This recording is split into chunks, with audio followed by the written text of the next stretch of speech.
ఓంకారం అనేది మనకు పుట్టక ముందు నుండి కూడా మనలో ఉంది. ఎందుకంటే ముద్ద లోపల కూడా ఓంకార శబ్దం ఉంది అన్నమాట. తల్లి కడుపులో ముద్ద ఉంటుంది, ఆ ముద్ద లోపల కూడా ఉంటుంది ఆ ఓంకార శబ్దం. ఆ ఓంకారం అంటే ఏంటంటే నిజమైన ఓంకారం ఏంటంటే ప్రాణం పోయేటప్పుడు గురుకు పుడుతుంది, ప్రాణం పోయేటప్పుడు గురుకు పుడుతుంది, పుట్టినప్పుడు గురుకు గురుకు అంటారు. అది నిజమైన ఓంకార శబ్దం అన్నమాట.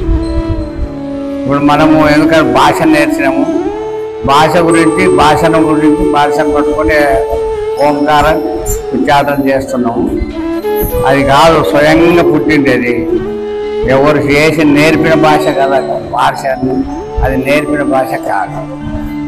ఇది గురుకు, ఆ గురుకు నిజమైన ఓంకార శబ్దం. అది ప్రాణం పోయేటప్పుడు గురుకు పుడుతుంది, పుట్టినప్పుడు కూడా గురుకు గురుకు అంటారు పిల్లవాడు కూడా. అది గురువు అంటే కూడా గురువు అని కూడా దానికి అర్థం. గురువు అని కూడా అది గురువు అంటే కూడా అదే గురువు అనమాట. ఆ గురికే గురువు. ప్రాణం పోయేటప్పుడు గురుకు పుట్టింది అంటారు. అంటే ఏ భాష ఉంటుంది అప్పుడు? ఇంగ్లీష్ ఉండదు, హిందీ ఉండదు, తెలుగు ఉండదు, కన్నడ ఉండదు. ఏది ఉంటుంది? గురుకులో ఏముంటుంది? అది ఒకటి. నవ్వు మాత్రం ఏ భాష కాదు, ఏ భాషలో నైవేద్యం మాత్రం భాష కాదు. ఎవరో హిందీవాడు కూడా నవ్వుతాడు, తెలుగువాడు నవ్వుతాడు, కన్నడోడు నవ్వుతాడు, ఇంగ్లీష్ వాడు నవ్వుతాడు, అందరు నవ్వుతాడు. కానీ అది భాష కానే కాదు. ఏం భాష అది చెప్పు? నవ్వుతాడు కదా, అది నవ్వేది ఏం భాష? మనం అందరం నవ్వుతున్నాం కదా, ఖుషి వచ్చినప్పుడు ఎప్పుడు ఏదో ఒక గమ్మత్తు మాట అనుకున్నప్పుడు నవ్వుతాం. అది ఏ భాషకు సంబంధించింది? నవ్వు ఒక భాష కాదు, ఏడుపు కూడా ఒక భాష కాదు. అదే దుఃఖం వచ్చి అది ఎవరు నేర్పింది కాదు, ఏడ్చేది మనం నేర్చుకున్నది కూడా కాదు, అది కూడా నేర్చుకున్నది కాదు, నేర్పింది కూడా కాదు. అది భాష కాదు. ఇప్పుడు అన్ని భాషలు నేర్చుకుంటాం, తెలుగు, కన్నడ, హిందీ ఏమన్నా నేర్చుకుంటాం. కానీ ఈ నవ్వు ఒకటి, ఏడుపు ఒకటి నేర్పేటివి కావాలి. అవి స్వయంగా వస్తాయి.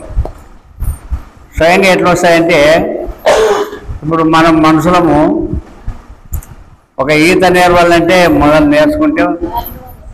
నేర్చుకోవాలి, లేకపోతే మునిగిపోతాం.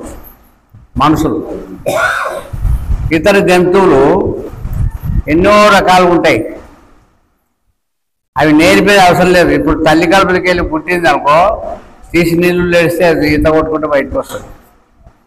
ఎద్దు, కుక్క, నక్క, ఇంకా ఎన్నో జంతువులు ఉన్నాయి, వాటికి ఈత నేర్పే అవసరమే లేదు. అది తల్లి కడుపులకి వెళ్ళి నేర్చుకునే ఉంటుంది. గొర్రె కానీ, మేక కానీ, ఎద్దు, ఇంకా ఎన్నో జీవరాశులలో ఇంకా చాలా ఉంటాయి. అవన్నీ ఈత నేర్చే ఉన్నాయి. మన మనసు మాత్రం నేర్చుకుంటేనే వస్తుంది, లేకుంటే రాదు, లేకుంటే మునిగిపోతాడు. ఇది ఒకటి. అట్లనే ఈ భాష అనేది, ఈ నవ్వు ఏం భాష అని ఎవరన్నా చెప్పిరే, నవ్వు ఏం భాష అని చెప్పి పలానా భాష అందరు నవ్వుతారు. కానీ భాష ఏం భాష కాదు, అది ఏం భాష కాదు. అది ఏడుపు కూడా ఏం భాష కాదు. దుఃఖం వచ్చినప్పుడు ఏడుస్తాడు, ఏడ్చిన దాంట్లో ఏదో రెండు మాటలు అంటుంటారు. కానీ ఏడుపు అయితే మాత్రం భాష కాదు. ఏడుపు భాష కాదు, నవ్వు భాష కాదు, ఇది రెండు భాషలు. అది ఒకటి. మనిషి చచ్చేటప్పుడు గురుకు పుడుతుంది, ఆ గురుకు కూడా భాష కాదు. ఇది ఓంకారం ఎలా ఉంటుంది అంటే, ఇవంతా భాషతో అనుకున్నది, ఇవన్నీ ఏదో అనుకున్నాయి. కానీ అది భాష లేనిది. చూడు, పరమాత్ముడు స్వయంగా మన ఎంబడ పంపిండు ఓంకార శబ్దాన్ని. అది గురుకు అన్నమాట. గురుకు అంటే గురువు అనవచ్చు, గురుకే ఏమైనా శబ్దంలో గురు అంటారు. అక్కడ భాష లేదు, మాటలు లేవు, ఏం లేకుంటే గురుకు అంటారు అంతే. అది ఆడ ఏం చెప్తుంది? గురువు సత్యం అనేది చెప్తుంది. ఏ భాష ఉండవు గురువుల. గురువు గురు గురు అనేది సత్యం అని చెప్తున్నాం. అట్లా కాకుండా మనము ఒక గురు సన్నిధానికి వచ్చినాం, ఒక స్కూల్కి వచ్చినాం అనుకో, ప్రతి మనిషి ఒకటి నేర్చుకొని పోవాలి. ఏం నేర్చుకొని పోవాలి? ఏం నేర్చుకొని పోవాలంటే తిండి తినడానికి నేర్చుకొని పోవాలంటే తిండి తిన్నీకే నేర్చుకుంటాం అనుకో. ఎట్లా నేర్చుకుంటాం? ఎవరు చెప్పకుండానే తింటాం. అది నేర్చుకునే అవసరం లేదు. అది నేర్చుకున్న వ్యర్థమైపోతుంది. ఒకవేళ వచ్చి పండుకునికే నేర్చుకుంటాం అనుకో, అది కూడా వ్యర్థమే. నిద్ర అనేది ఎట్లా పోతాం, అదే కూడా అంతే. మరి ఇంకేం నేర్చుకోవాలి? ఒకటే నేర్చుకోవాలి. ఈ క్వశ్చన్కి అంటే ఏం పిల్లలు సాధన నేర్చుకోవాలా, అది ఎట్లా వస్తుంది? ధనం సంపాదించి నేర్చుకోవాలా, అది కూడా ఎట్లా వస్తుంది? ఇక పుస్తకాలకి నేర్చుకోవాలని అది వస్తుంది, చేతులకి నేర్చుకోవాలని అది వస్తుంది. ఇవన్నీ నేర్చుకునే అవసరం లేదు. ఇవన్నీ కూడా గుణాలు వ్యర్థమైపోతాయి.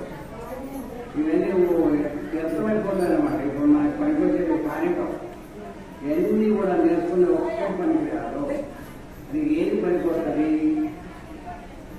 ఏది పనికొస్తుందంటే మృత్యువును తప్పించుకోవడము నేర్చుకోవాలి.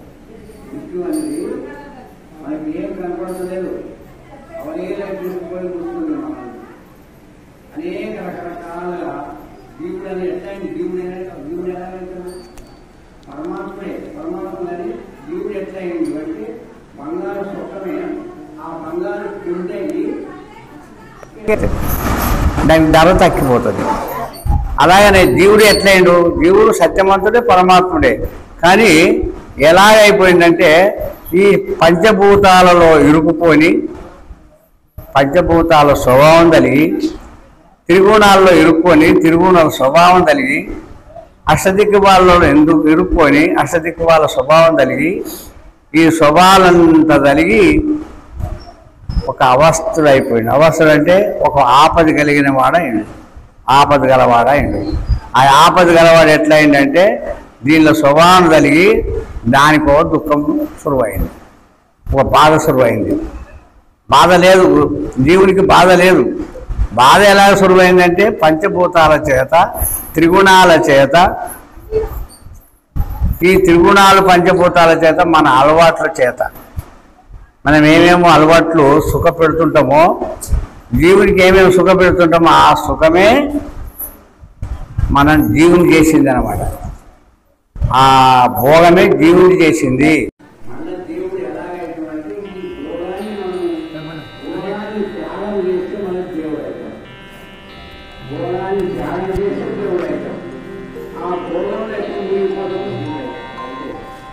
శ్రీ వెంకటేశ సిరి పండిన ప్రేమ మీరా,